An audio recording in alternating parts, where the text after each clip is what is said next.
A existência é aquele plano que, como eu lhes disse na aula passada, o Código Civil não contemplou, mas, eu acho que você está conversando aí não, mas, da leitura dos dispositivos do Código, percebe-se que o Código não deixou de lado o plano da existência. O Código não, agora parece que sim, disciplinou de matéria sistemática, mas ele tem em dispositivos manifestações de existência. Então, portanto, não é um capítulo da existência, mas há manifestações de existência nos artigos do Código.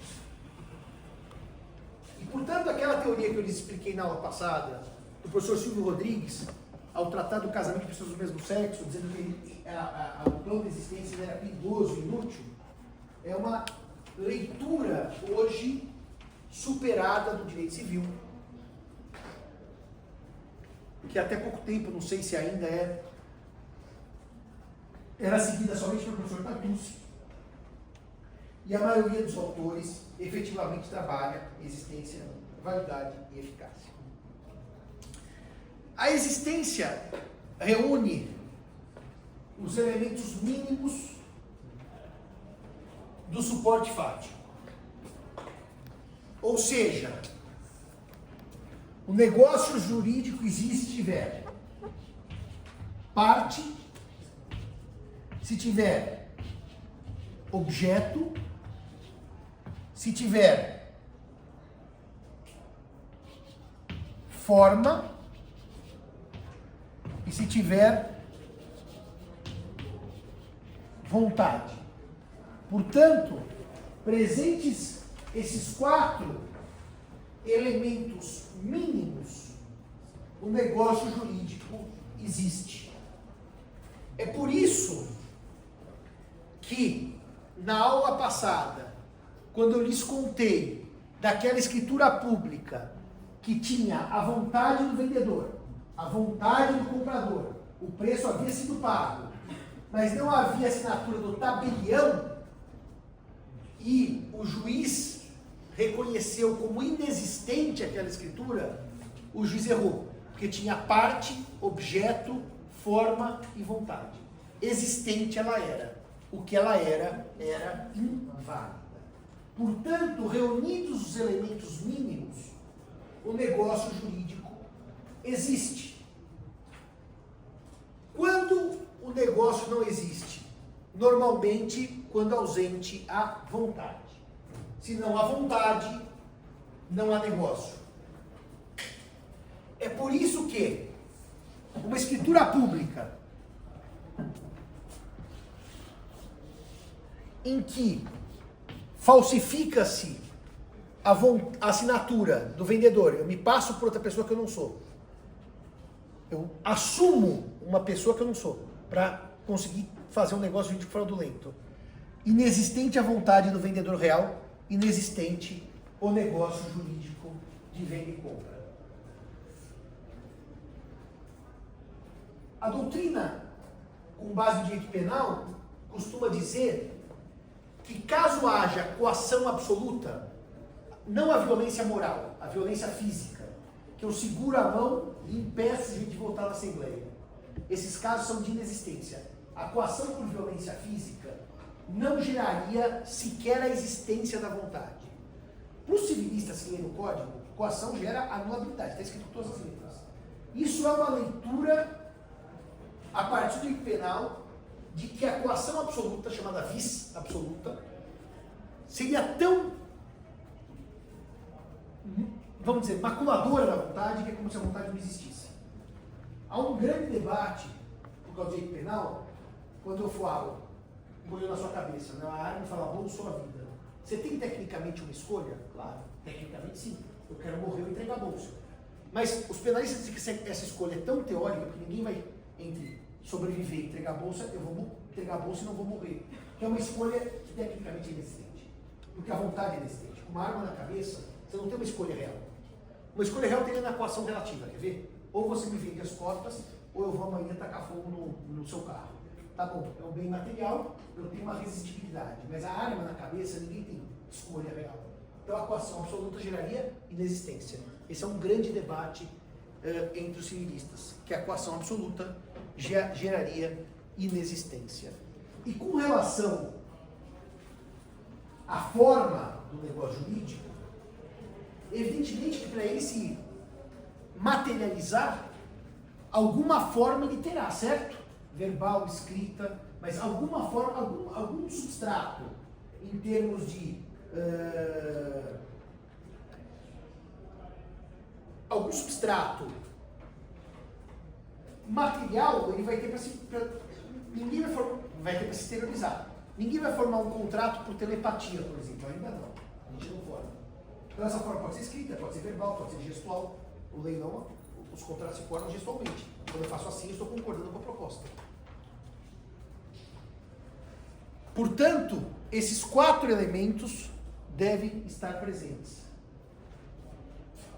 Se, por exemplo, eu digo que vendo, e na hora que eu vou preencher o contrato eu esqueço de pôr o objeto, evidentemente que eu não vendi nada, não é nulidade, é a inexistência do contrato. E o inexistente não produz efeitos. Eu acho que está funcionando isso daí. Porque são 2? Ah, é? Ah, é, tem esse aqui. Não produz efeitos. O inexistente é um nada jurídico.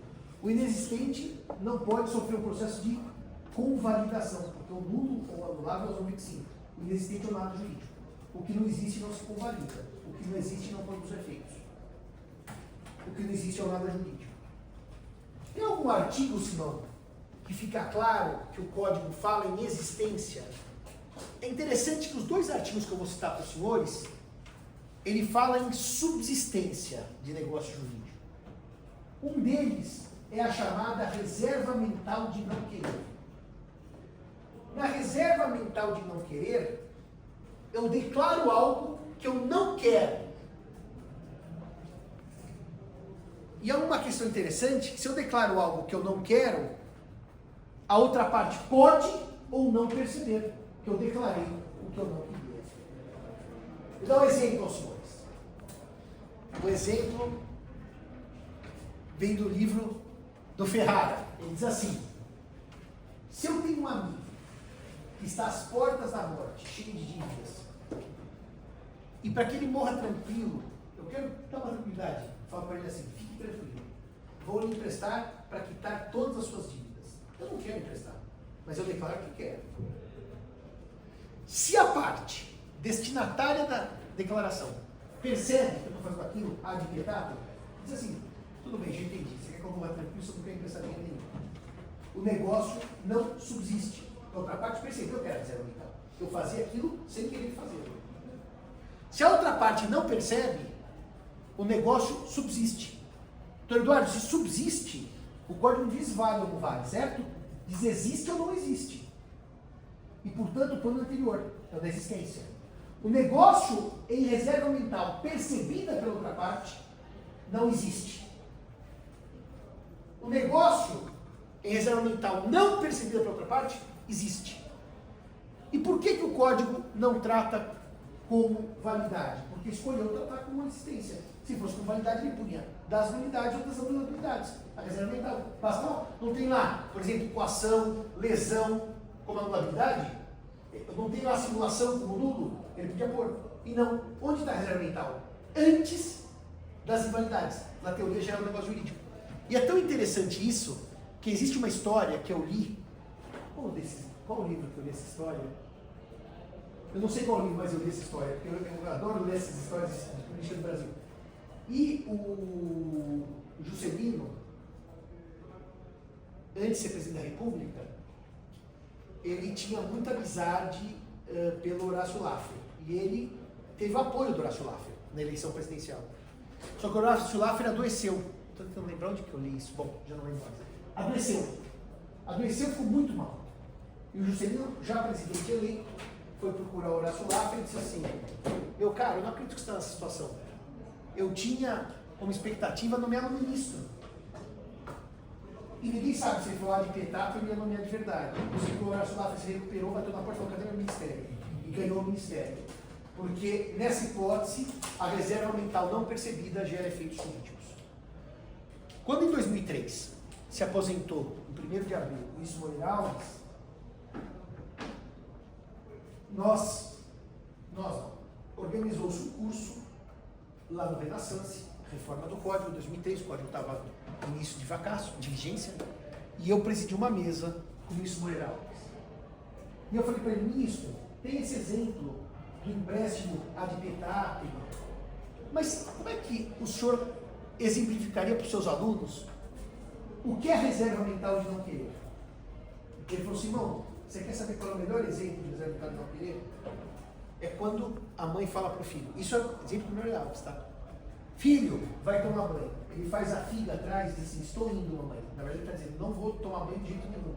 A figa é dizer o que eu não quero dizer. E o senhor fala assim, mas eu vi que você fez figa, dá um tapa nele, subsiste o negócio jurídico. Não subsiste porque percebeu. Se não percebeu, subsiste.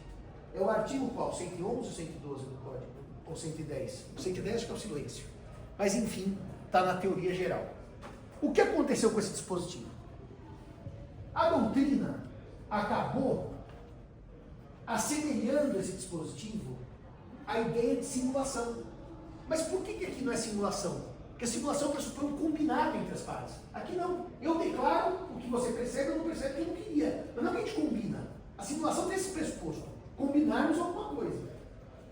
E aí, em 2003 também, além desse evento com o Moreira Alves, eu me lembro que eu fui a Ribeirão Preto com o professor Nelson Nery Júnior e o professor João Batista Vilela, e perguntei ao professor Nery, professor, olha, 22 anos já, hein? E me lotei por ele.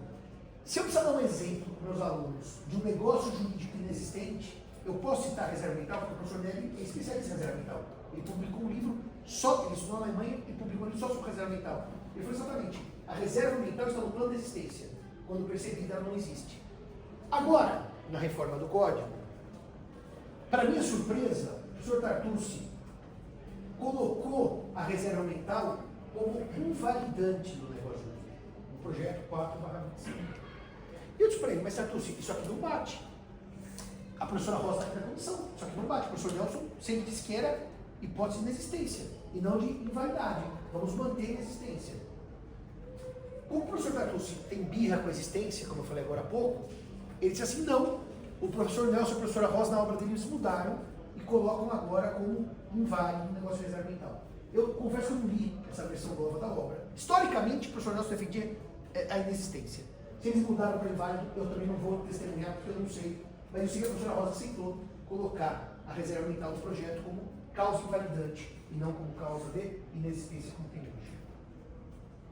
E um segundo exemplo de como entra a palavra subsistir, além da reserva mental, é que nos negócios jurídicos simulados, artigo 67, a lei diz que são nulos. Mas os dissimulados subsistem, se válidos quanto à forma e quanto ao conteúdo. Repara. O negócio simulado é o que está por fora. O dissimulado é o que está por dentro. O simulado é não querido. O dissimulado é querido. O simulado é não desejado. O simulado é aquele que é falso. O dissimulado é verdadeiro, é real, é querido pelas partes.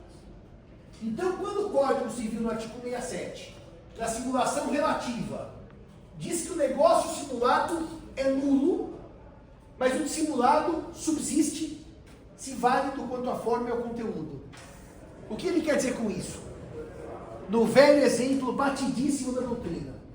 Se um homem casado doa bens à sua amante, a doação de homem casado à amante é nula. Então ele simula uma compra e venda para esconder uma doação. A compra e venda é nula porque é não querida. A doação é nula porque fraude a ordem pública. Então é nulo o simulado, que é sempre nulo, e o dissimulado. Estão me acompanhando? Se um homem solteiro doa bens à sua namorada e diz assim, perante a minha família, eu não posso falar que isso é doação, vou fazer um contratinho de compra e venda. Simulado, só para dizer que você me pagou os móveis. Ela nunca pagou, ela ganhou os móveis. O simulado, que é compra e venda, é nula, porque nunca existe o pagamento. Mas o dissimulado é verdadeiro, porque a pessoa solteira pode doar bens para a namorada. Está bem claro isso? Então a lei diz que o dissimulado subsiste, quer dizer, mantém a existência, se válido quanto ao conteúdo e válido quanto à forma. Vocês sabem que o caso mais famoso de conversão do negócio jurídico, no fundo eu desvio da categoria do nulo e vou para o válido. Então eu vou dar um exemplo clássico, que aliás, quem dizia para mim essa semana que eu dei carona, Toscano, né, lá em Recife, que a gente estava discutindo, sobre testamentos nulos e testamentos válidos. Se eu tenho um testamento que a lei exige 3 testemunhas, como exigiu o Código Civil passado, 5, e eu só tenho 2, esse testamento é inválido por ausência de testemunhas. Agora, repare o detalhe, se eu tiver um testamento nulo para público, mas que eu posso aproveitá-lo como privado, a conversão do negócio jurídico vai deslocar. O nulo some e eu vou ter um válido, existente e válido. Eu desloco para existência e validade. Então, se eu puder aproveitar aquele negócio jurídico como outro, eu desloco para existência e validade. É o caso também do testamento sem assinatura do tabelião. Não pode ser testamento, público, faltou o tabelião. Mas tinha testemunhas, tinha vontade testadora. Então pode ser usado como testamento privado. Nulo para público, existente e válido como privado. Porque o tabelião não assinou. E se faltou testemunha? Bom, se faltou testemunha, o que acontece? Hoje o Código Civil permite situações especiais declaradas na cédula, inclusive testamento sem testemunha, chamado hológrafo puro, que é o 1865, Ale. Você podia dar Código Civil, né, Ale, para me ajudar, né? Internet. Tá na internet, né? Você também não tem Código Civil, né, Fraia? Os dois orientados, nenhum tem Código Civil. Artigo dos testamentos sem testemunha, Fraia, vamos lá. Não é 1865, porque acho que aí o testamento ainda é público. Acho que é 1879, dá uma olhadinha aí. O último, no meio do testamento particular, ele vai dizer situações especiais declaradas na cédula, o testamento pode prevalecer por decisão judicial. 1879, né? Obrigado, Eduardo. 1879. O testamento ainda pode prevalecer sem testemunhas. Muito bem. O nulo, em regra, faz com que, claro, desapareça o negócio. Só que se eu puder convertê-lo em algo válido, subsiste o negócio válido. Mantém-se existente e válido o negócio que se converteu. Claro que o rei da conversão, aliás, a obra dele é um espetáculo, do professor Daniel, sobre conversão do negócio jurídico. Foi o que eu me preparei quando eu precisei dar aula para o professor Junqueira na aula do concurso de ingresso. Porque o tema era conservação e conversão do negócio jurídico, que eu dei aula para o Junqueira. Quando eu prestei o concurso de ingresso, que eu não passei. Peguei em segundo lugar, que passou para o professor Marinho. Muito bem. Professor, o que eles fazem também, às vezes, com concessão de direitos hereditários, né? Quando eles fazem sobre bem específico por instrumento particular. É como a cessão exige de forma pública, às vezes eles consideram como promessa de compra e venda. A Alessandra matou a charada. Cessão de bem individualizado de herança. Por lei, só por forma pública, autorização do juiz dos autos, certo? Então não pode ser instrumento particular. Não posso chegar para o meu herdeiro, irmão, e por eu fico com isso. Então, e mediante paga de tanto. Como não vale como cessão, porque a cessão tem forma pública, vale como promessa de venda e compra. E agora eu vou chegar naquele caso da matrícula, da escritura sem assinatura do tabelião. Vamos para os elementos de existência, requisitos de validade.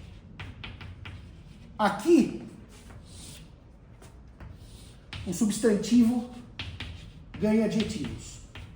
Na existência, basta a parte. Na validade, a parte tem que ser capaz e legítima ou legitimada. Na existência, basta o objeto. Na validade, ele tem que ser lícito, possível, determinado ou determinável. O exemplo de objeto determinável pode ser uma obrigação alternativa, o boi ou o cavalo, mas pode ser em outros tipos de contratos. Compra tudo aquilo que vier da rede do pescador. Aliás, tem um contrato de objeto determinável, que tem um programa muito divertido, que minha mãe assiste assim com frequência, e minha irmã, que compra tudo que tiver num galpão lá nos Estados Unidos, abre a porta e vê o que tem na surpresa. O que é determinável? Porque eu estou dando a localização, certo? Objetos no galpão, mas eu não sei o que tem lá dentro, certo? Ele é determinável. Basta abrir a porta que eu descubro. A forma deve ser a prescrita ou não defesa em lei, não proibida por lei.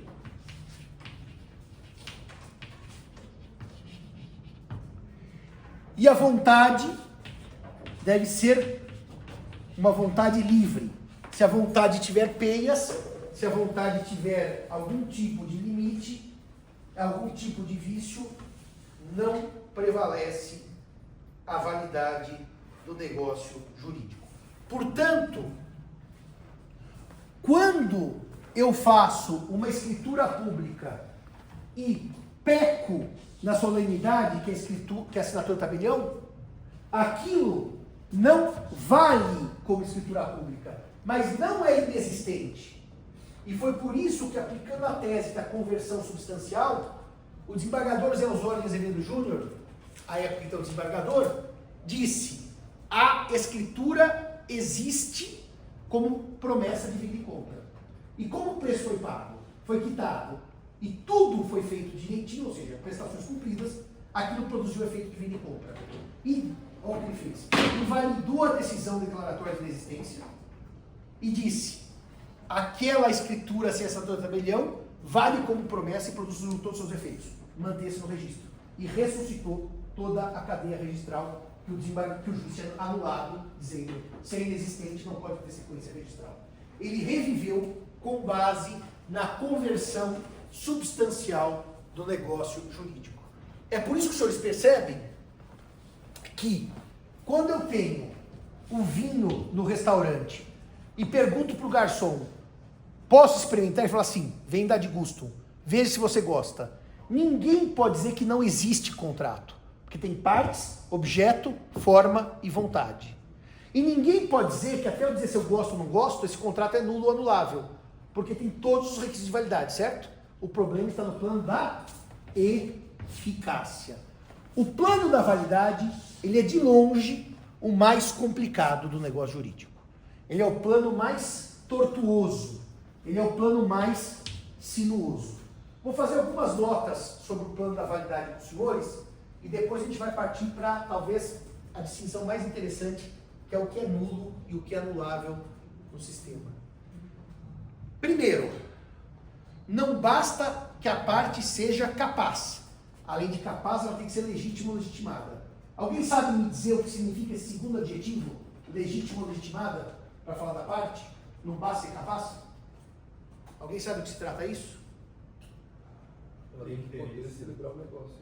Mas poder, em que sentido poder? Então tem que ser investida do poder de celebrar o negócio. Tem alguém dá aquele direito, aquele poder. Só uma perguntinha, vamos ver se os senhores vão melhorar assim. Se eu sou casado, não, vamos mudar o exemplo. Eu sou solteiro, resolvo vender uma casa, a casa é minha, vou lá e vendo, certo? Se eu sou casado por comunhão parcial de bens, atenção no exemplo. Aquela casa eu recebi de herança, é só minha, portanto não é dela, certo? É só minha, não é dela. Eu vou vender essa casa, eu preciso da autorização dela? Outorga uxória, tá? 1647. O que eu sou? Incapaz? Não. Eu posso, por exemplo, pegar um quadro, que é bem imóvel, e vender, eu recebi de herança, uma casa e um quadro. O quadro eu vendo sem autorização dela, a casa sem autorização dela. Os dois são bens meus, particulares. Se eu fosse incapaz, eu não podia vender nem o quadro nem a casa, mas o quadro a lei autoriza. E a casa a lei exige a concordância dela. O que eu não sou? Legitimado. Porque capaz, eu sou. A legitimação é especificar certas pessoas para a prática de certos atos da vida civil.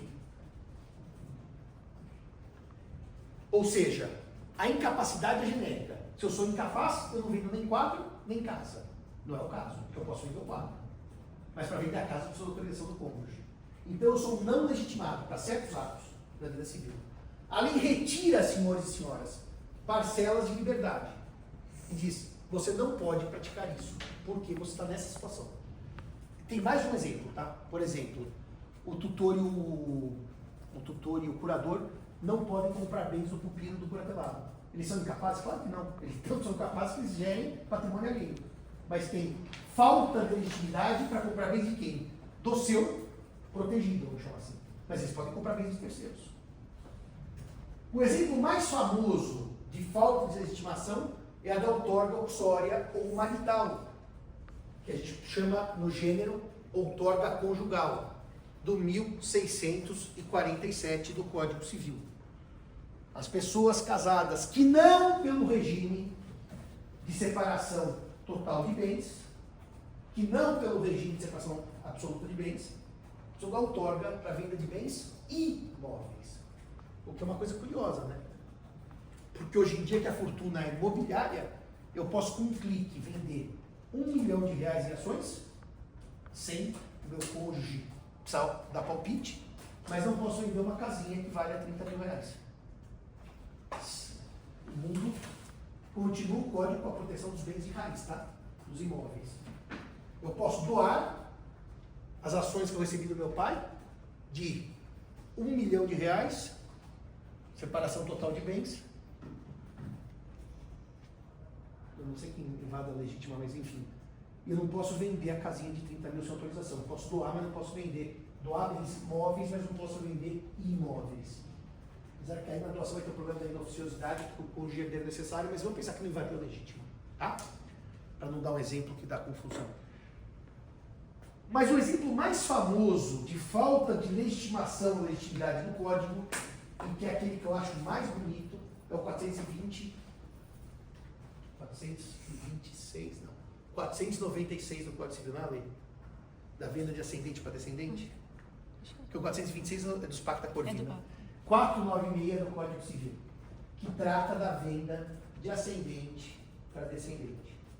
Não pode um ascendente vender aos outros descendentes sem a concordância dos demais e de seu cônjuge. E o parágrafo único vai dispensar a concordância do cônjuge se casado por separação obrigatória de bens. Ou seja, o pai não pode vender bens para o filho sem concordância dos demais filhos. E quando a lei diz isso, os alunos vão dizer assim, porque aí tem simulação. Não, se fosse simulação, o problema seria de falta de legitimidade, seria nulidade, porque nós celebramos algo que nós não desejamos. Isso é muito interessante para os senhores na advocacia e nos concursos. Se o pai diz assim para o filho, eu quero te doar uma casa, mas vamos fingir para os seus irmãos que você me pagou. O pai declara o preço recebido que é falso. É uma de nulidade absoluta. Nós estamos simulando uma doação quando na verdade, uma compra e venda, quando na verdade houve uma doação. Não é esse caso do 496. Se for nulo, é nulo pelo 67. Aqui é o seguinte, o pai diz assim, eu quero vender para você uma casa. O filho diz assim, eu compro. Quanto vale a casa? A casa vale 1 milhão. Eu pago 1 milhão, portanto não há nenhum tipo de prejuízo ao pai. Ele vende, o filho paga, portanto não há simulação, está bem claro no meu exemplo, só que sem autorização dos outros. A grande confusão aqui é que normalmente as pessoas acham que o pai está simulando para o filho, mas daí é outro exemplo, é outro efeito jurídico.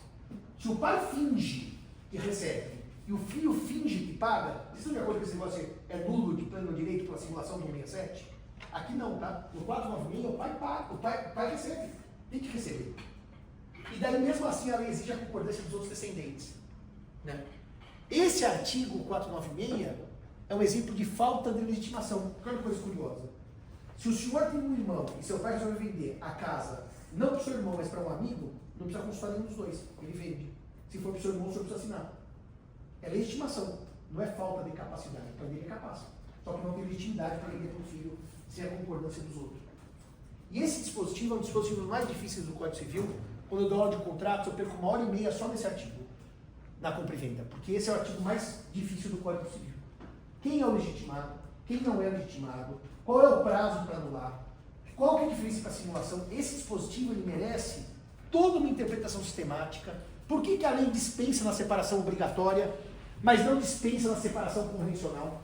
Por que a lei dispensa na separação obrigatória e não leva em conta, eventualmente, um não prejuízo dos outros regimes de bens? Tem uma série de questões de legitimação do 496.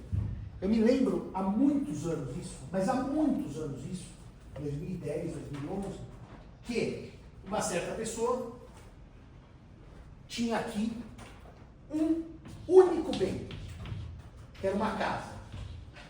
E essa pessoa tinha uma filha, o filho aqui era pré-morto e tinha, portanto, um neto, que era herdeiro em representação ao seu pai pré-morto. Essa senhora vendeu a casa para B e não pediu a autorização do neto. E o debate era exatamente, e é um debate que até hoje eu tenho nos cursos de direito notarial com os cartórios não aceitam isso como execuções. Se o código diz no 496 que esse negócio jurídico é anulável por falta de legitimação, como é que eu posso no cartório fazer a venda sem chamar C1 para dar a sua concordância? O cartório lavra atos anuláveis? O cartório diz sim, nós só não lavramos o nulo. Ah, que maravilha! Vocês lavram atos anuláveis? Lavram.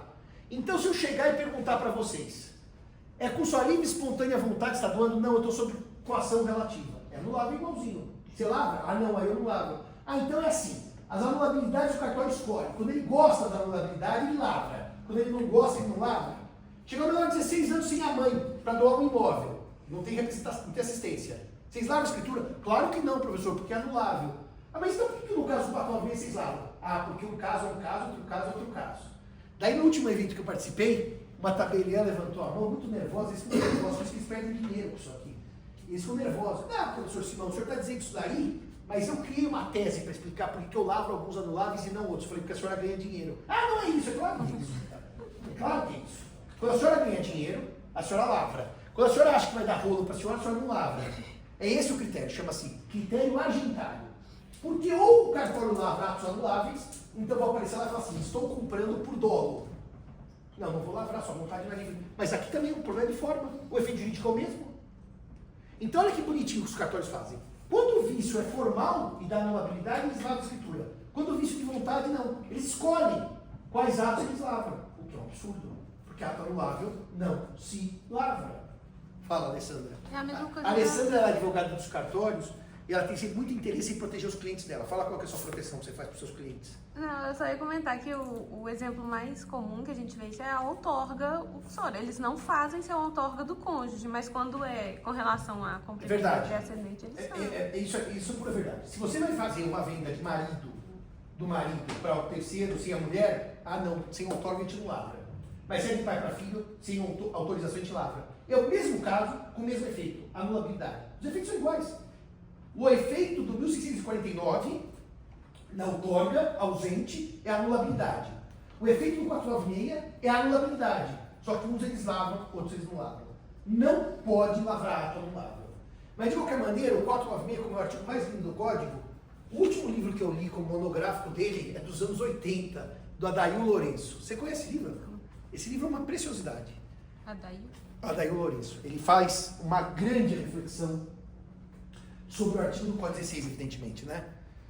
Na época o cônjuge não era necessário. Então, eu dizia para os senhores que além da legitimidade, da capacidade, que é genérica, eu tenho que ter legitimidade. Simão, já lhe dou a palavra. Ausente a legitimidade, eu tenho um problema de anulabilidade. Só que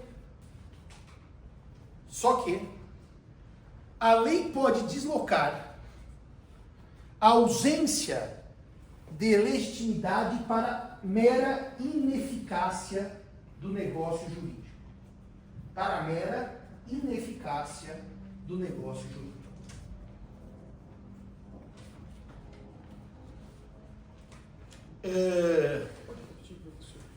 Sim.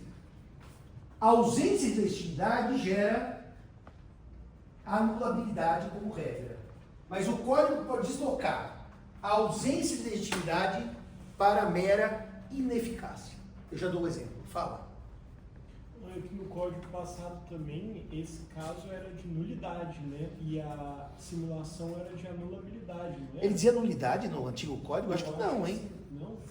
Acho que não. Acho que não, mas não lembro. A simulação era anulabilidade com certeza. Estava no 178, parágrafo 5º, inciso 9, tinha letra, né? Nesse inciso, no código antigo, no 78. Era anulabilidade, sim, a simulação. A simulação virou nula só no código atual. Eu acho que o 496 não falava em nulo. O antigo 496. Que era o... Dá uma procurada aí. 1196, não pode ser no número final. Não lembro mais qual era o código velho. Sim. Senhor, no caso da venda não domínio, não seria Só um minutinho. Daqui um minuto o senhor me pergunta. Exatamente esse caso é o mais lindo, porque pontos e bevilacqua divergem.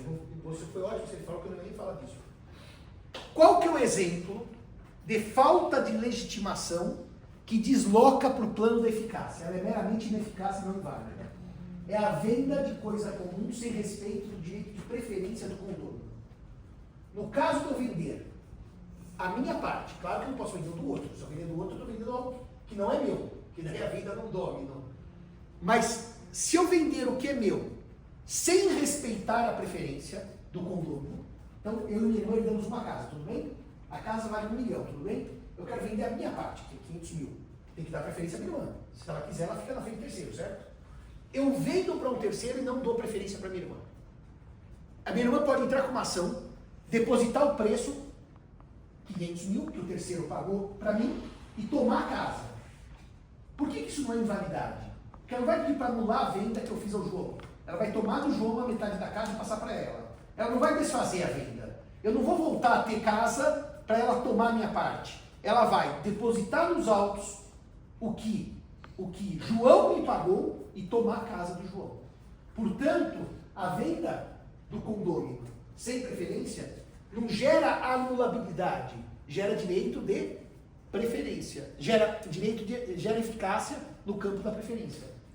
Essa é uma grande questão que eu queria falar para os senhores desde logo. O STJ vinha tão bem nisso, hoje está tão confuso. Vamos ver como é que os senhores saem dessa. Eu sou inquilino de um imóvel, 8245/91, que tem direito de preferência, artigo 33, certo? Então, o proprietário diz assim, doutor Simão, quer comprar o imóvel? Eu falo, por quanto? Por R$1 milhão. Eu falo, não, infelizmente 1 milhão não tem. Então, abri mão da preferência, certo? Ele vende, só que ele vende por 800 mil, ou seja, o valor abaixo do que ele notificou. Nesse momento eu digo, poxa, se fosse 800 eu pagava, é que 1 milhão estava caro. Então eu tenho um problema prático. Eu fui notificado por 1 milhão, o imóvel foi vendido por 800. Chama-se preterição da preferência, porque a preferência tem que ser igualzinha a que o locatário recebeu. Aí o preço era menor. Que ação que eu entro? 90% dos incautos entra com uma ação anulatória, porque a preferência não foi observada. Isso está errado. Não é anulatória. Porque se eu fosse anular, doutor, o senhor me preteriu e passou para ela por 800 mil. Se eu fosse anular, eu tinha que estar com uma ação contra o senhor e ela, para anular, o senhor devolve o dinheiro para ela devolve o imóvel para ele e eu não ganhei nada. O que eu tenho que fazer é comprar em juízo o que eu fui preterido. É uma ação no plano de eficácia, chama adjudicação. Eu não entro para desfazer o negócio, eu entro para tomar parte do bem vendido que me foi preterido. Invalidade é uma burrice, porque invalidade volta ao estado anterior. E eu não tenho interesse no estado anterior. Eu quero ser dono. Para ser dono, eu preciso pagar o preço e tomar para mim. Olha que coisa bonitinha. Se eu entrasse com uma ação de invalidade por preterição da preferência, os dois estariam no polo passivo. O senhor volta a ser dono, ela volta a ser dona do dinheiro. E eu não ganhei nada. É uma ação inútil, porque o que eu queria era o imóvel, certo? Se eu entro com uma ação de adjudicação no plano de eficácia, eu entro contra só a senhora que comprou, deposita o preço e toma o imóvel para mim. O vendedor não tem nada a ver com isso. Porque no fundo ele não quer imóvel nem ela quer dinheiro. Por isso que as ações de preterição de preferência são no plano da eficácia. Eu não entro com anulação de nada. Eu entro com depósito do valor para tomar o bem para mim.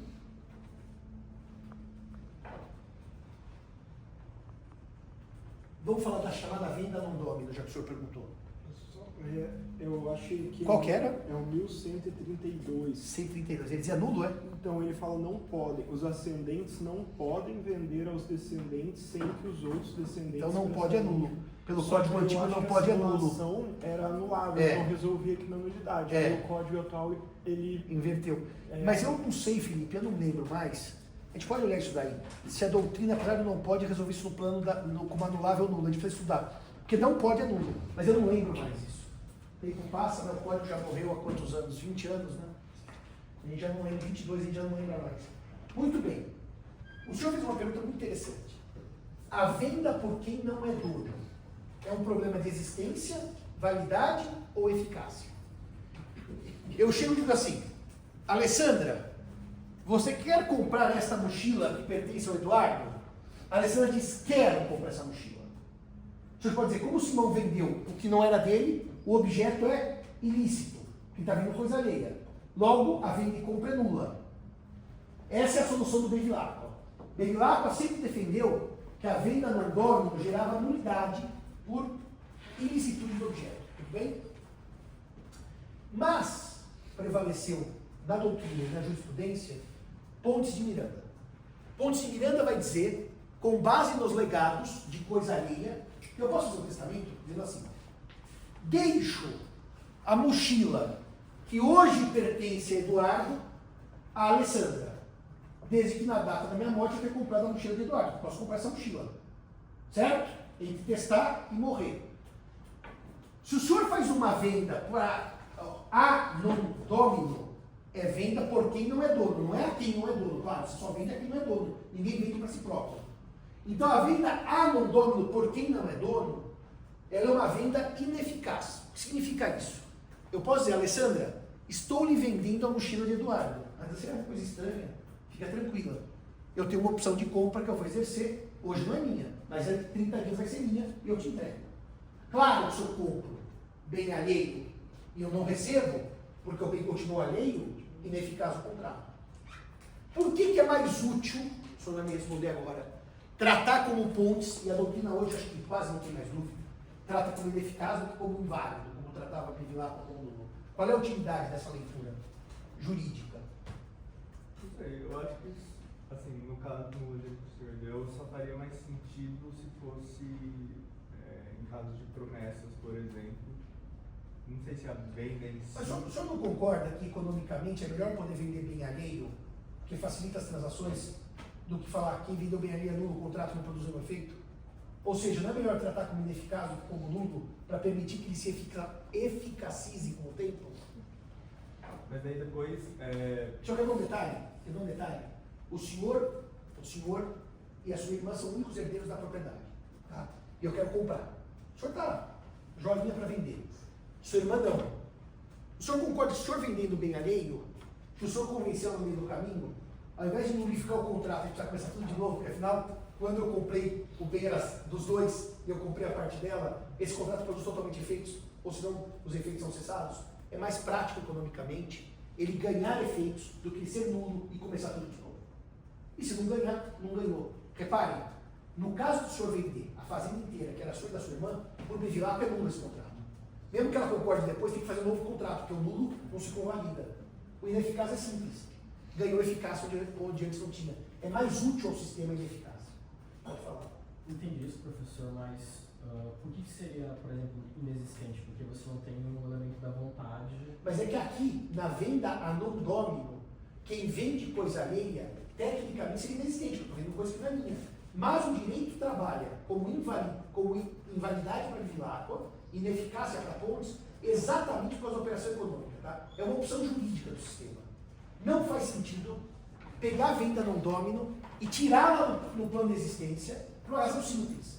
O direito não acompanha a realidade. As pessoas vendem bens alheios, adquirem bens alheios até entrega, e portanto é um sistema jurídico que reflete uma realidade fática. É uma opção do sistema. Em tese, se eu vendo o que não é meu, não deveria sequer existir. Porque o objeto existe em patrimônio alheio. Mas o objeto existe de qualquer maneira. Eu vou lhe dizer uma coisa, o legado é o caso mais interessante. O legado é muito interessante. O código admite que eu faça um legado sobre coisa alheia. Olha que coisa interessante. Eu digo assim, Eduardo, você quer herdar a minha fazenda? Para tanto, você precisaria dar a sua mochila para a Alessandra. Eu crio um sublegado. Ele vai herdar a fazenda como legatário, mas tem que dar a mochila dele para a Alessandra. Ele pode fazer duas coisas. Não quero dar mochila, e caduca o legado, ele não ganha a fazenda, ou ele entrega a mochila e o legado se perfaz. Ele não é obrigado a dar a mochila dele para a Alessandra, porque ele disse que vai ganhar uma fazenda, certo? Ninguém é obrigado a abrir mão de bens próprios para ganhar outro. Mas se ele não abre mão, ele perde o legado. É por isso que é mais bonito na eficácia. É mais útil ao sistema jurídico. Agora, de qualquer maneira, o objeto, ainda que patrimônio alheio, ele existe, tá? Aliás, eu também posso imaginar um objeto futuro, como o senhor sabe. Eu estou num processo de pesquisa, assim que a vacina contra a dengue ficar pronta, eu compro essa patente. Ou seja, ainda é um bem futuro. Mas eu posso comprar bens futuros. Posso comprar safra futura, posso comprar rede de pescador. Pode falar, doutor. Então, nesse caso, considerando que seria um problema de eficácia, o contrato não seria a pena, né? Não seria plenamente existente, válida e eficaz entre as partes. Existente, válida e eficaz entre as partes. Entre as partes e ineficaz Perante terceiros. O terceiro proprietário da coisa. É isso. É isso. Pode falar, Felipe. É que no caso que ele colocou da compra e venda propriamente, não a promessa de compra e venda, ainda assim faz sentido atuar do plano de eficácia, porque a compra e venda, ela só gera efeitos meramente obrigacionais entre as partes, ela só vai gerar efeito real no registro. Que aí Ou da coisa móvel perante entrega. Ou É isso da mesmo. coisa móvel na tradução, porque o isso mesmo. contrato não gera efeito real, né? É então isso. você ainda está obrigado com a pessoa a entregar o que você de fato vendeu, não só prometeu. Agora, se você não conseguir cumprir o que você se obrigou, que é vender, aí é uma questão de eficácia. Então, quer dizer, você ainda está obrigado perante aquela pessoa, ainda vai gerar efeito. Você vai ter que indenizar ou ressarcir ou resolver o contrato se você não conseguir cumprir, então você vai ter que devolver o que foi pago. Então ele ainda tem que gerar efeito entre E você sabe o que é interessante? Porque não necessariamente você vai ter que ressarcir. Você pode dizer o seguinte, ó. Eu vou envidar os melhores esforços para comprar o da minha irmã. E se eu não conseguir, eu retiro uma parte do preço que eu estou trabalhando para comprar. Você pode por isso um contrato. Eu estou tentando. Tá? Eu estou tentando. Você quer ver um caso muito interessante? Eu sou um cara que investe em imóvel, tá? E o senhor tem uma construtora que construiu um prédio. Para tanto, eu preciso comprar 4 terrenos, 4 casinhas. Já tenho 3 compradas. Uma, eu não sei se eu vou conseguir ou não. Eu faço uma venda não domino das 4, olha que interessante. De 3 são minhas. Uma a não domino, ou, vou dar um exemplo mais clássico do que esse que eu ia dar. Eu tenho 3 opções de compra de 3 casinhas vizinhas, opções. Não são minhas, eu posso exercer as opções. Portanto, eu estou vendendo o que não é meu, certo? Mas eu tenho uma opção. E não é meu, porque não registrou, não transferiu a propriedade. E quando eu compro a quarta casinha, já está tudo vendido para o senhor. As 3 opções do que não é meu e mais a 4ª casinha. A não domina, porque eu passei uma opção que eu poderia exercer. Está claro isso? A venda não domino, ela não é exatamente a noção diabólica que a gente tinha. O cara está vendendo por fraude que não é dele. Claro que existe isso, mas não é a única hipótese da não domino. A venda não domino é muito interessante negocialmente. E o testamento a não domino, o testamento com sublegado é muito legal. Chegou um centro e falou assim para ele, professor Simão, eu tenho uma questão muito interessante. Eu tenho um belíssimo patrimônio. Eu sou casado com comunhão parcial de bens e minha mulher e eu somos donos do sítio. E esse sítio eu queria deixar para o meu caseiro. Uma pessoa que está na minha família há muitos anos. Só que se eu deixar a minha parte, minha mulher continua meieira, claro, continua meieira. O senhor não pode, por testamento, deixar a minha ação dela para o seu caseiro, que ela é meieira. E não tem uma forma de eu estimulá-la a doar a metade dela quando eu morrer para o caseiro? Claro que tem. Sabe o que você faz? Quanto custa o sítio? R$1 milhão. Então a parte dela vale 500 mil, certo? Sabe o que você faz? Faz um legado no testamento para ela, dizendo assim: deixo para você em dinheiro R$1 milhão, o dobro do que vale o sítiozinho, a parte dela só vale 500 mil. Desde que você pegue a sua metade do sítio e doe para o caseiro, você faz um sublegado. Ela quer 500 mil? Fica com o sítiozinho. Quer R$1 milhão? Tem que ceder por isso que é tudo cessão sobre o bem alheio. Eu estou dispondo sobre o bem alheio. Mas isso não é um pecado como a gente imagina de fraude. É uma forma de planejamento sucessório. É uma forma de negociação. Mas nesse caso da venda não domino, o comprador pode entrar com ação de adjudicação compulsória contra o vendedor que ainda não é proprietário? Acho impossível, porque ele vai adjudicar bem alheio. Se eu disser assim, vendo para o senhor a mochila do Eduardo, ainda não sou o proprietário, o senhor pagou o preço, o senhor não pode adjudicar a mochila do Eduardo. Só se estivesse no meu nome, mas não está com ele, porque eu não comprei. O senhor pode pedir a sua de volta. Fala, Alessandra. O que eu ia falar com relação à pergunta que ele fez sobre a inexistência, Eu acho que a principal distinção com o exemplo que a gente deu aqui de inexistência da vontade é porque no exemplo de fraude, você vende em nome do proprietário. Na venda não dono, não. Você vende no seu nome, apesar de você ainda não ser o dono. Isso é verdade. Na Então, fraude, isso é verdade, Ale. Na fraude, você frauda a vontade do proprietário. Aqui não. Você assume que é você que está vendendo o que nasceu. Não tem fraude tecnicamente aqui. Ou pode ter. Eu posso dizer que é meu quando não é. Mas normalmente na venda não domino dos negócios jurídicos que geram riqueza, ninguém mente para ninguém. É uma venda totalmente aceitável em termos jurídicos e econômicos. É isso mesmo. E na questão da adjudicação que ele pontuou ali, tanto é quando a gente vai fazer a ação de adjudicação ou a extrajudicial mesmo, a gente faz contra o proprietário tabular, ou seja, que consta do registro. E aí, se quem vendeu para você não era dono, você junta os instrumentos que comprovem as transmissões que não foram regularmente registradas. Então, você comprova que o verdadeiro proprietário vendeu para quem te vendeu. Então, aí você consegue fazer a adjudicação através da comprovação da cadeia de transmissões. Mas é o que o professor falou. Você não vai adjudicar contra quem te vendeu que não era o dono. Não dá. É impossível. Porque tecnicamente você estaria tomando bem alheio, que é de terceiro, contra aquele que lhe vendeu que não é dono. Você tem direito ad rem e não in rem. Aí seria o efeito real versus o efeito obrigacional, que ele ia ficar distrito, né, apenas ao efeito obrigacional. Que é a resolução com perdas e danos, se for o caso. Que também pode ter venda a non domino, em que eu digo, se eu não conseguir comprar, eu não te pago multa nem nada. Eu só te devolvo o dinheiro simplesmente. Tem várias regras que podem ser combinadas. Na seção de direitos, eles fazem isso também, né? Fazem. Direitos hereditários. Exatamente então, isso. Se o bem não couber a mim na partilha, esse negócio que eu estou te fazendo, que eu estou te vendendo esse imóvel, está resolvido. Porque assim, fica sujeito àquele bem ser atribuído a mim na partilha. Ó, repare uma coisa. Vou contar uma história que estou fazendo agora no escritório, o Felipe está acompanhando. Vocês imaginem que eu faço uma doação para alguém com cláusula de reversão. Se aquele alguém donatário morrer antes do doador, o bem volta ao doador. Portanto, o doador vivo e o donatário vivo, eu não sei o que vai acontecer com esse imóvel. Se o doador morre, o donatário cessa a cláusula. Se o donatário morre, o bem volta ao doador. Então eu falo para o senhor, eu quero lhe vender esse apartamento. O senhor vai dizer, mas peraí, Simão, se eu comprar esse apartamento seu, você é o donatário. E você morrer antes do doador, eu vou perder. Claro que você vai perder. Existe um registro da matrícula que a morte vai fazer com que o bem volte ao doador. Eu não quero comprar. É óbvio que você vai dizer que você não quer comprar. Então vamos combinar o seguinte. Presta atenção agora que eu vou combinar com você. Vamos combinar o seguinte.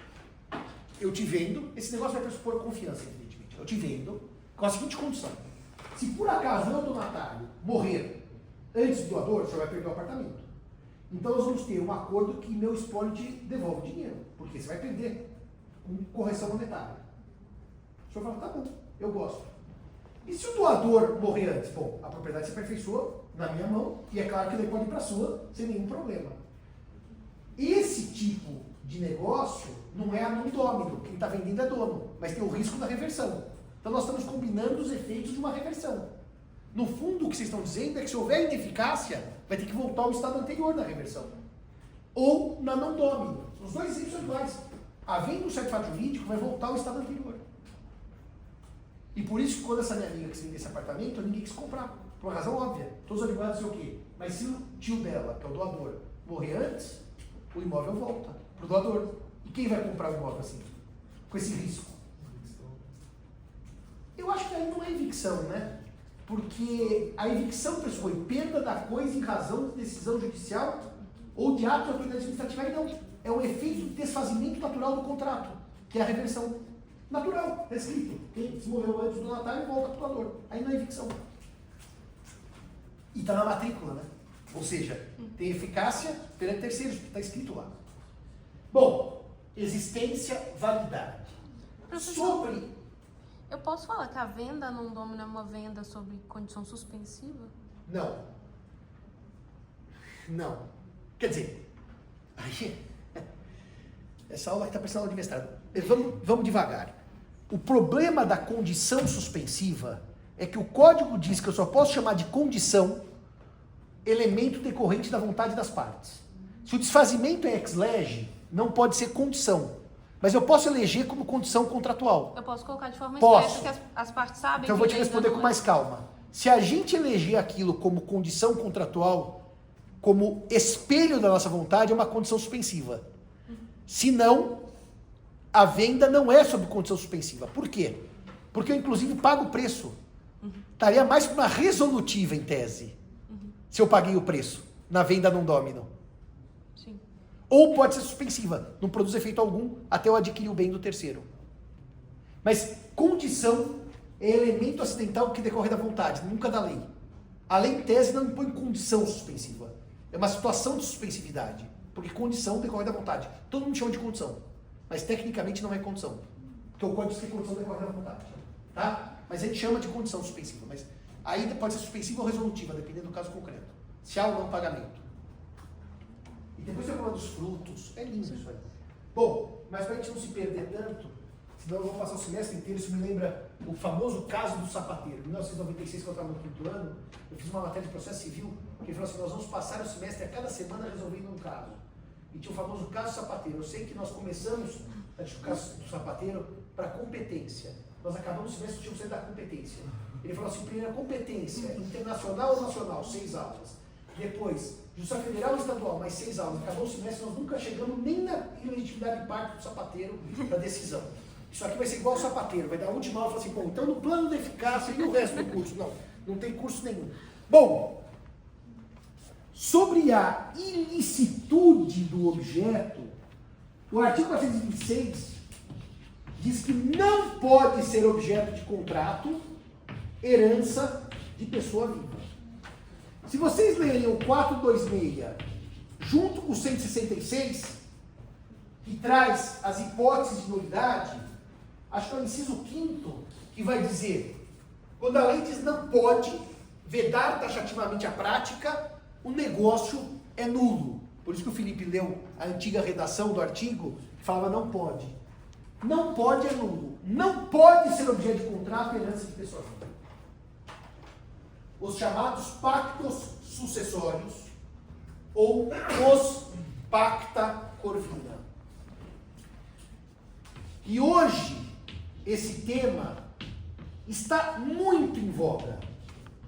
Porque quando antigamente se exemplificava os pacta corvina, o exemplo era um só.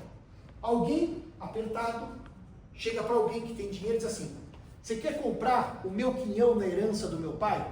Bom, seu pai está morto? Não, seu pai está vivo. Porque se estivesse morto, eu posso fazer uma cessão de direitos hereditários na lei, mediante forma prescrita em lei. Não, meu pai está vivo.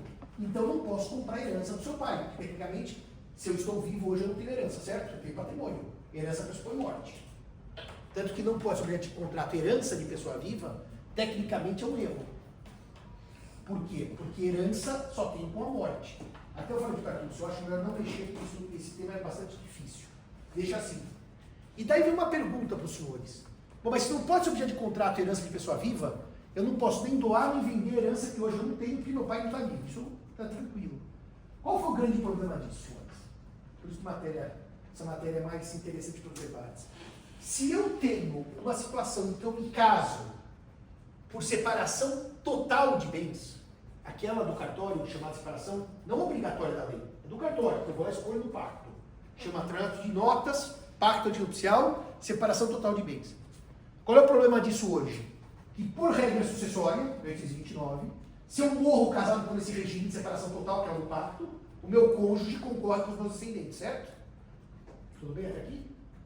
Meu cônjuge concorre com os meus descendentes. Meu companheiro concorre com os meus descendentes. Vocês que foram meus alunos sucessores lembram disso, né? Então, isso é um problema seríssimo hoje.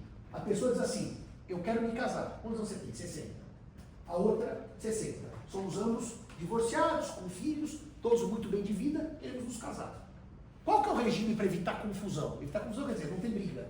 Separação total de bens. Você já tem patrimônio próprio, estão todos felizes com a própria vida. Então, eles casam por separação. Ah, doutor, mas se eu morrer, o que acontece?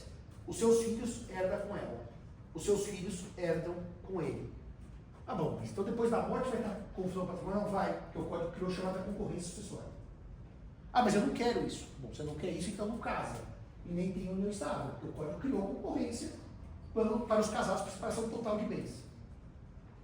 Bom, qual é a solução? Nenhuma. Muda o código. É uma só tem uma. Com todo o planejamento sucessório, por mais bem feito que eu faça, alguma coisa o cônjuge vai receber, certo?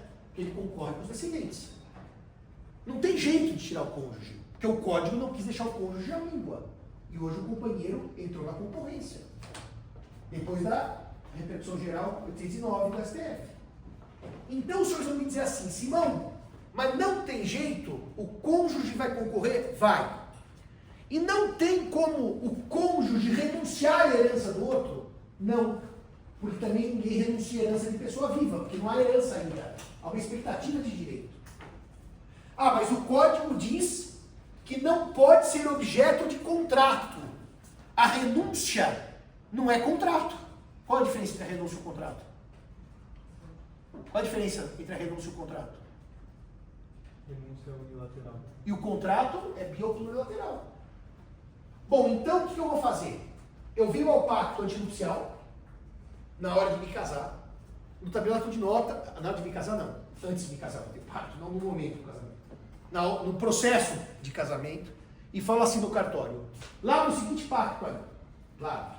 Separação total de bens. O que é meu, o que é dela, o que é meu, o que é dele é dele. Tá bom, fazemos lá o pacto.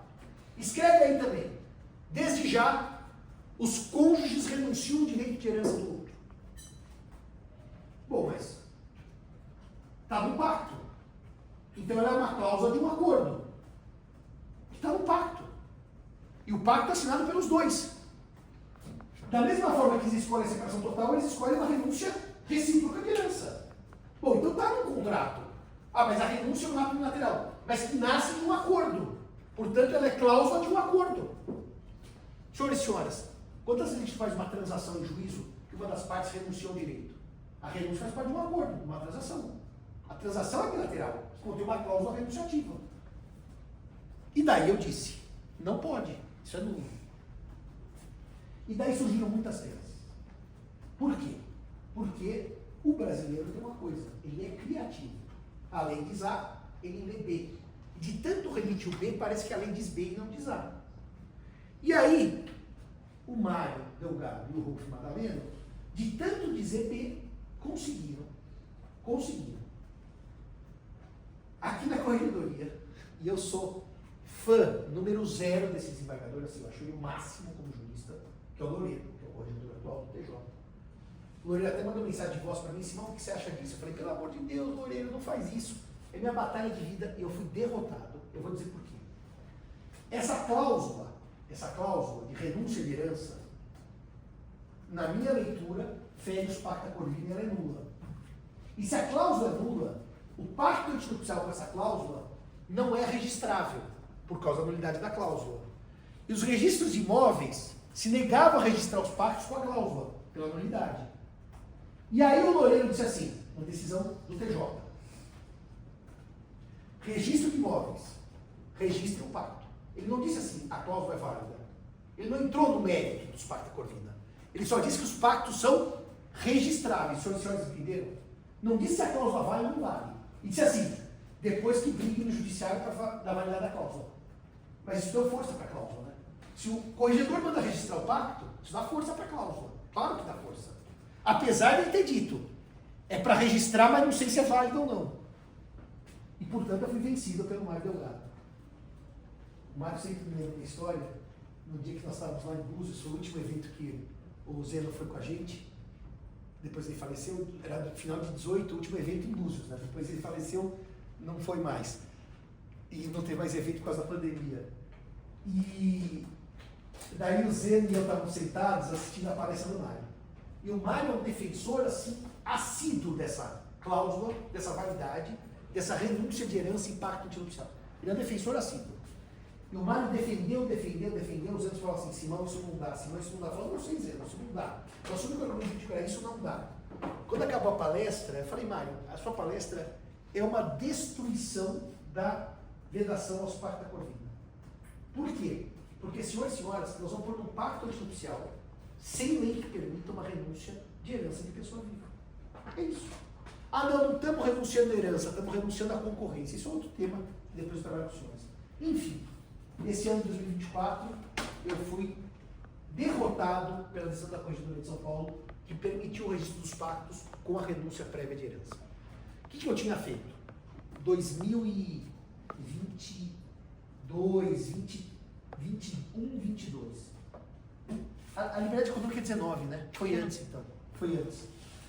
Quando houve uma brecha no Congresso para trabalhar a lei de liberdade econômica, que o deputado pediu para a gente dar um auxílio, o Bunazar e o Tartucci deram, eu estava de licença-prêmio, eu olhei a distância, eu falei para eles, vamos fazer um projetinho de lei para mudar o 426, para criar parágrafos no 426, para dizer basicamente o seguinte, já que não pode ser com objeto de contrato a herança de pessoa viva, vamos permitir que no pacto antinupcial ou contravenção estável haja uma exceção. Basta criar uma exceção que eu afasto a regra para o casamento e para a união estável. E eu criei 6 parágrafos para o 426. Basicamente copiados a partir da lei portuguesa, que admite que no pacto antinupcial em Portugal haja afastamento da herança, do direito de herança. Então eu peguei a lei portuguesa, ela é de 17, então foi 19 mesmo. E fiz uma adaptação ao direito brasileiro e criei 6 parágrafos ao 426 para permitir renúncia à herança de pessoa viva nos pactos casamentários e nos contratos de união estável. Quando nós mandamos o projeto, doutor Eduardo, bem antes de reforma do Código Civil como nós estamos agora, o deputado disse assim, eu não mexo nisso. Isso é vespeiro, não se deve mexer nisso porque não tem clima político para aprovação. Resultado, o projeto foi engavetado. Agora, na reforma do Código, eu peguei aquele mesmo projeto, aqueles mesmos 6 parágrafos, e acrescentei no 426 para permitir os pactos sucessórios em direito de família, que é um clamor social. Eu sou contra enquanto a lei não traz. Quando a lei trouxer, cada um faz o que quiser. O maior tema hoje, então, é renúncia à sucessão por meio de contrato de união estável e por meio de pacto antinupcial. Sobre a forma prescrita em lei, o artigo 107 vai dizer que os contratos têm forma, os negócios jurídicos não são os contratos, os negócios jurídicos têm forma livre. E para a forma não ser livre, nós temos 2 opções. Quando a lei determina uma certa forma, ou quando as partes elegem uma forma. As partes elegerem uma forma, normalmente não é algo tão comum. Mas a lei, em alguns dispositivos, exige forma, e sem a observância de forma, o negócio jurídico é nulo. É curioso isso. Mas o mais formal e solene dos negócios jurídicos é o testamento. A liberdade de formas do testamento é muito restrita no Brasil. Apesar do STJ ter derrubado, curiosamente, em várias decisões, foi o Toscano que me contou. Foi o Toscano que montou. O sujeito que faz o testamento foi o Código Antigo, estava no hospital. Estava no hospital e... Não, estava no hospital não, estava no cartório.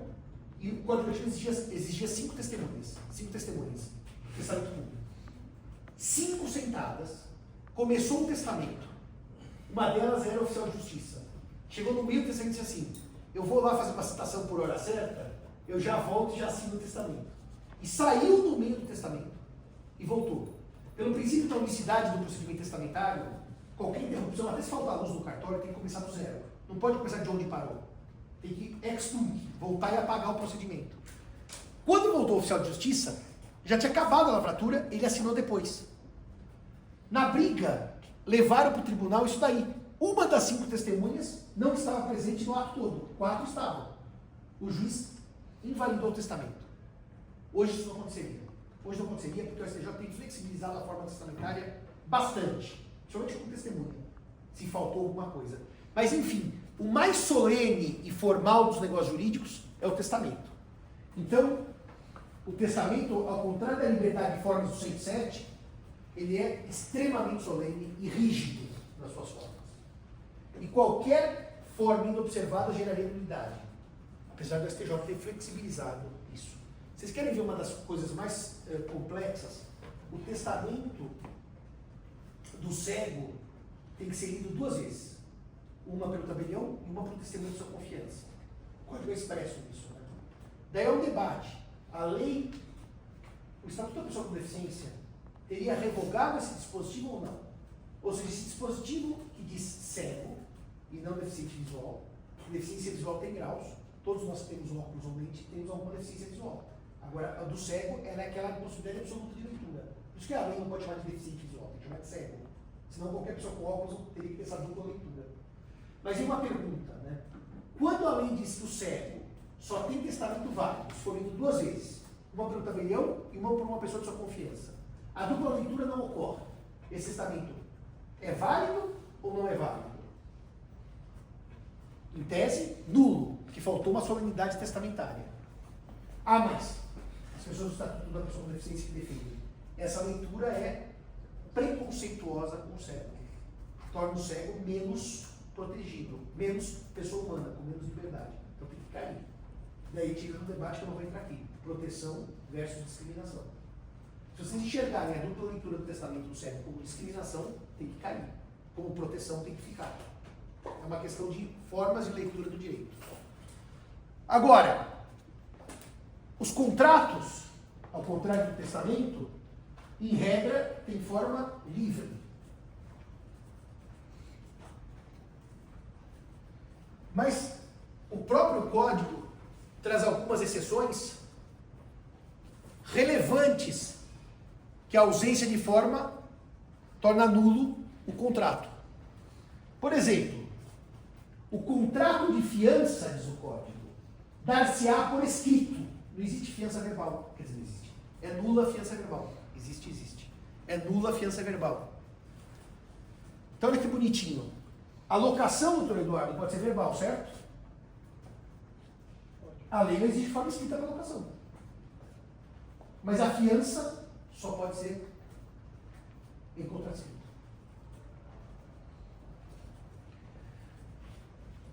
Artigo 827. Não, 827 é o benefício de ordem. É 827 é o benefício de ordem. É que ele vai dizer, a fiança dar-se-á por escrito e não admite interpretação extensiva. Está lá perto do 827, que é o benefício de ordem. 825, acho, sei lá. Veja aí, Felipe. 819. É claro, 819. Obrigado, doutora. Uma dúvida. Partindo da ideia de que o contrato de locação ele não tem forma prescrita, Não. Por exemplo, o condomínio ele pode exigir que o proprietário apresente um contrato formal escrito do locador, seja em qualquer tipo de locação. Tá? Em tese, o condomínio pode exigir do condômino, por decisão, contrato escrito. Isso não quer dizer que se o contrato não existir, não existe entre locador e locatário. Ou seja, exigir um contrato escrito para segurança de quem é morador, quem usa, quem não usa, eu não vejo abuso nenhum. Agora, dizer que o locatário não tem contrato, porque o condomínio exige que tenha, ele tem, só que é verbal. Outro artigo, que esse sim, na reforma, foi o artigo tortuoso. Foi o artigo que houve grande confusão. E no último minuto a Missa Galotti queria fazer uma mudança no artigo. Na sexta-feira, nós tínhamos passado pela parte geral, e eu fui conversar com ela para entender por quê. É o artigo 108 do Código Civil. O artigo 108, basicamente, ele vai dizer que nos contratos que tenham por objeto constituição, modificação ou extinção de direito real sobre imóvel, cujo valor do imóvel supere 30 salários mínimos, então não é contrato de comodato ou locação, é contrato que tem a criação, modificação e extinção de direito real sobre imóvel, cujo valor supere 30 salários mínimos, ele tem que ser por forma pública, por escritura pública. Renúncia também, viu? Tem que ser por escritura pública. Então, esse artigo dispõe que, apesar da forma ser livre para bens móveis, para imóveis nós temos uma restrição de forma pública. Qual é o problema desse artigo? Vamos falar um pouco de política legislativa para os senhores e senhoras. Por que a forma pública é exigida por testamento? Por que a forma escrita é exigida para fiança? Por que a forma pública é exigida para contratos que tenham por objeto criação, modificação, extinção de direitos reais sobre imóveis cujo valor supera 30 salários mínimos?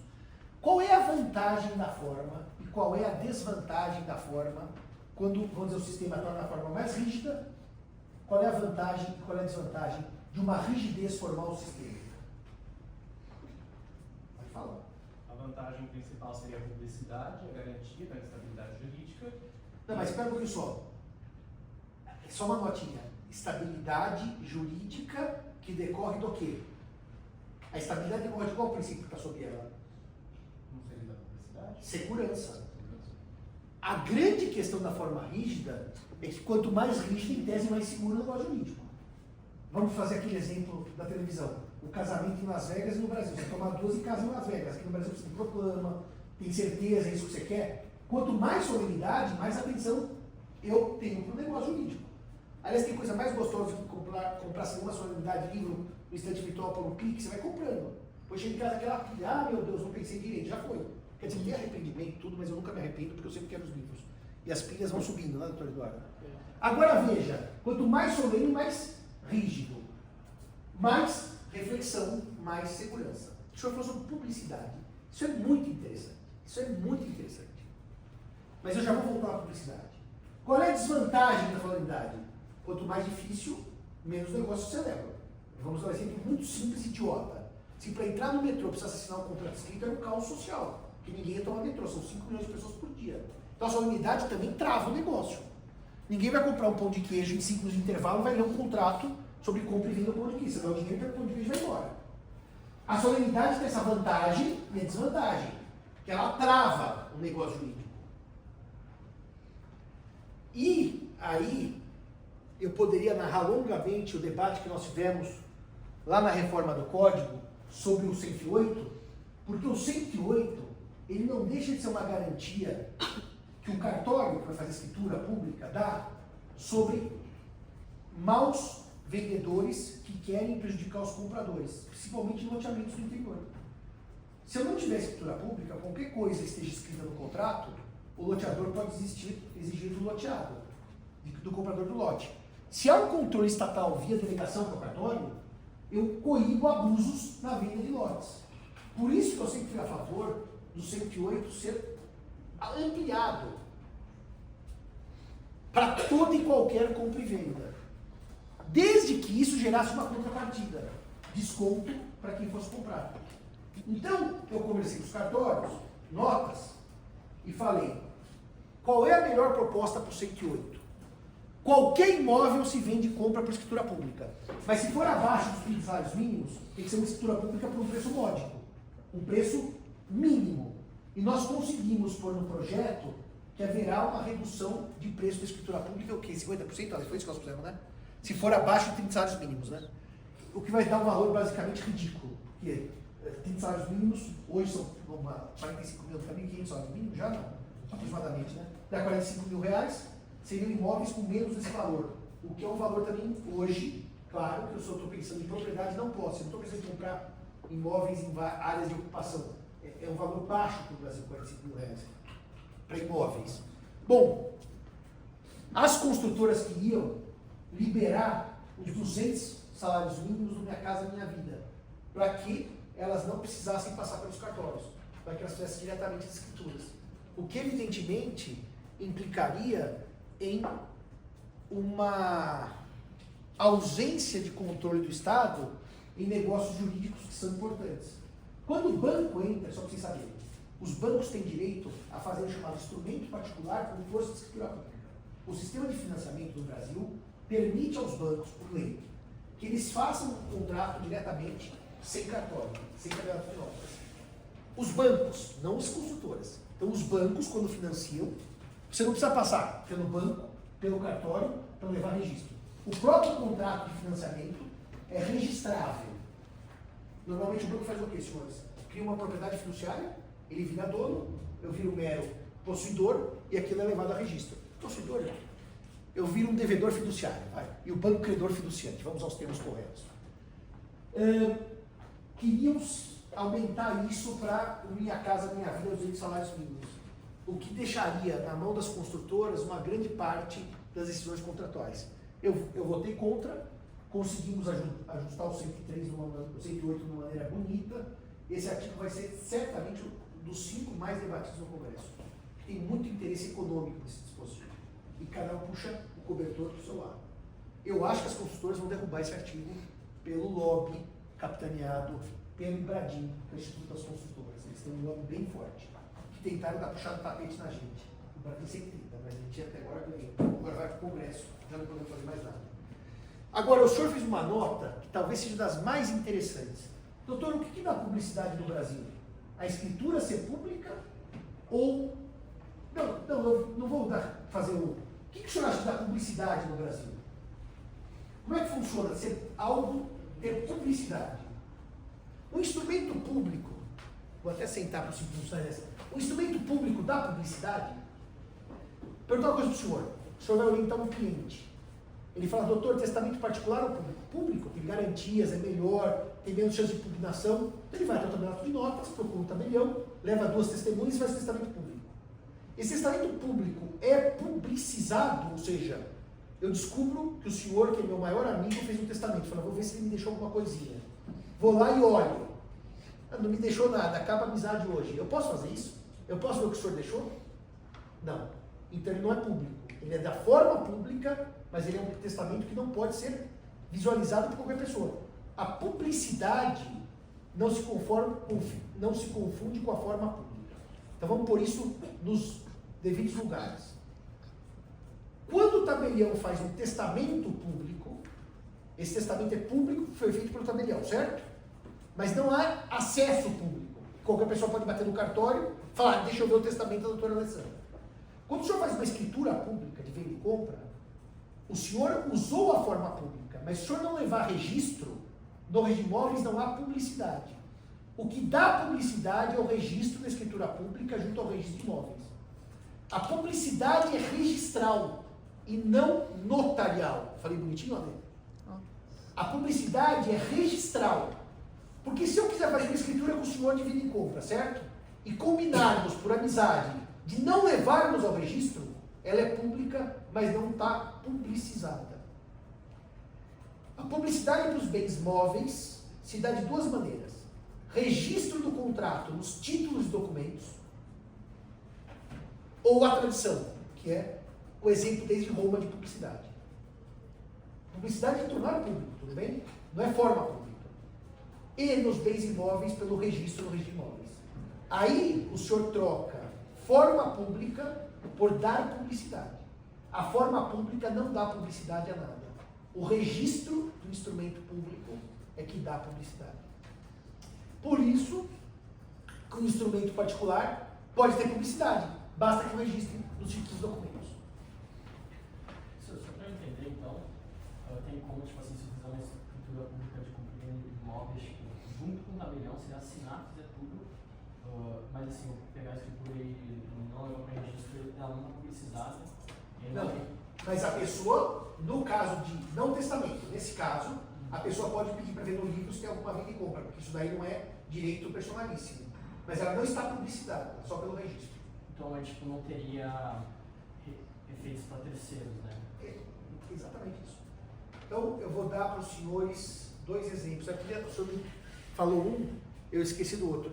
Recentemente, nós temos lá em casa uma senhora que trabalhava desde o tempo do meu avô, que ela é como se fosse nossa avó sócio-afetiva, ela é muito mais que empregada doméstica. Meu avô deu um apartamento para ela, o marido dela faleceu. Nós fizemos um inventário. Eu não levei a registro. Eu tenho um inventário por forma pública, não registrado. Ele não foi publicizado. Mas eu queria dar um outro exemplo, qual que era da minha história de advocacia de não...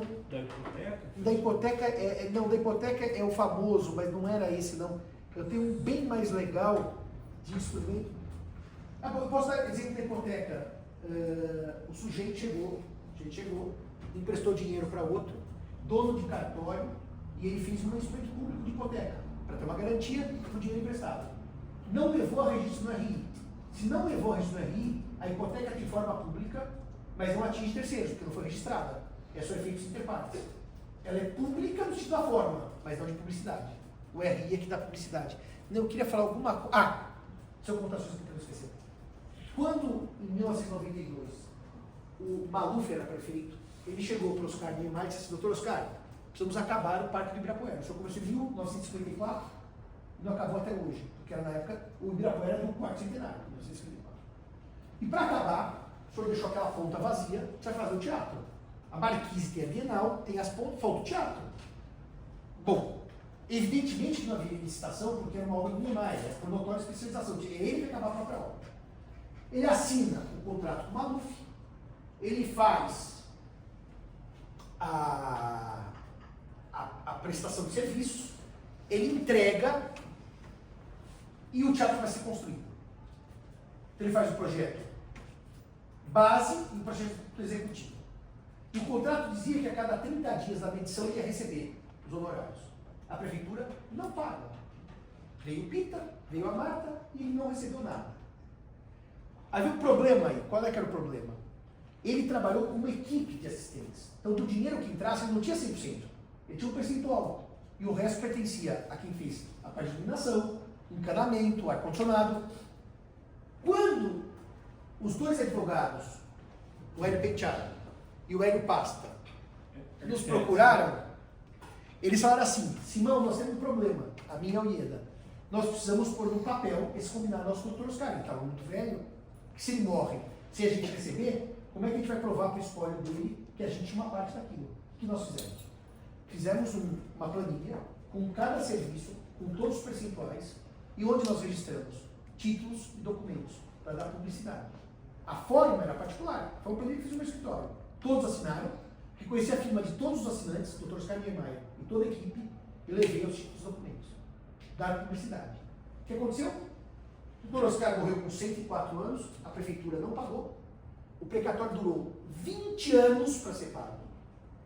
Foi pago ano passado. Quando o precatório foi pago,